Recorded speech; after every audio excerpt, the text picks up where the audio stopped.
असं राजा रावणाचं ज्यावेळेस सैन्य असणारं लंकेच्या बाहेर निघू लागलं, त्या टायमाला मोरी असणारे हाती, त्याच्या पाठीमागं घोडे, त्याच्या मागं पायदळ सैन्य, असं सैन्य निघालं.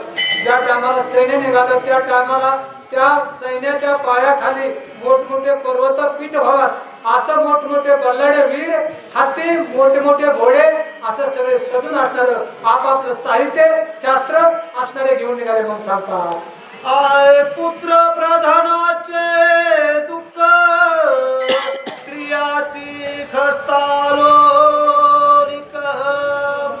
आठवणी दशमुख क्रुद देख कापत. अशा प्रकारे असणारे काही प्रधान असणारे, प्रधानाचे मुलं असणारे राहिलेले जे उर्वरित जे सैन्य असणारे त्या लंकेत राहिलं होतं. सगळं तर आधीच मेलं होतं, पण काय थोडं राहिलं होतं ते सगळं त्या राजा रावणानं असणारं लंकेच्या बाहेर काढलं. त्या प्रधान लोकांनी असणारे सगळ्याला आपल्या मुलाही सगळं नातं पंथ सगळं असणारे त्या राजा रामाबरोबर युद्ध करायला निघाले. म्हणून सांगतात सावधान श्रीरामासी रती बैसता रावणासी रूपवाढिले आकाशी देखत लोकासी फळ. प्रभू रामचंद्र संग युद्ध करायचा, प्रभू रामचंद्राला जिंकून असणार विजय प्राप्त करून घ्यायचा, अशा रीतीने तो राजा रावण असणार त्या रथावर बसलेला आहे. आणि रथावर बसून तो असणारा त्या सैन्याच्या पाठीमागे असणारा तो निघणार आहे. म्हणून सांगतात सैन्य चालले हाती गजरी यावा दाविला स्वारी हो मामाजी जी करी कारी वारू कुसरी नाचती. मग त्या सैन्यामध्ये असणारे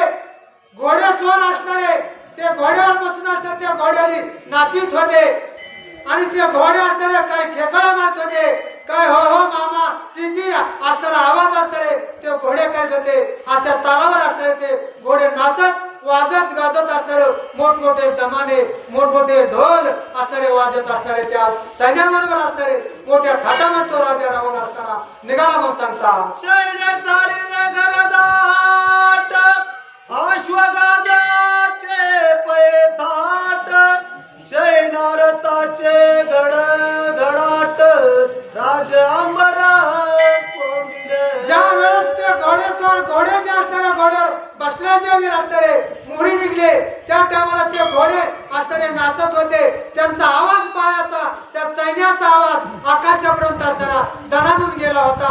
हे असणारी पोकळी असणारी आवाजानं भरलेली होती म्हणले.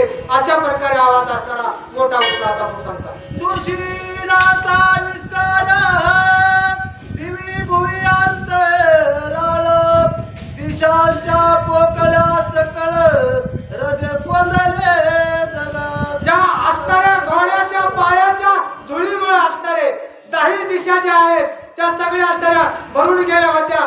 काही लोकांच्या त्या सैन्याच्या असणारे डोळ्यामध्ये असणारे कचरा चालला होता, धुळा चालला होता.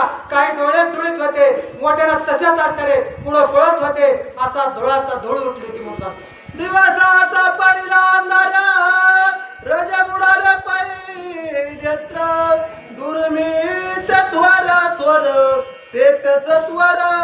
त्या धुळीमुळे असणारा अंधार पडला होता, सूर्य झाकळून गेला होता, खाली असणारा काही दिसत नव्हतं.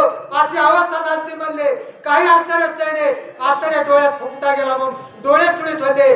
काही असणारे पाठीमागे पाहत होते, काही पुढे पाहत होते. अशा असणारे सगळ्यांचा दमकुंडी झाली म्हणले. असणारा तोंडात असणारा नाकात असणारा धुळ असणारा जाऊन बसला होता.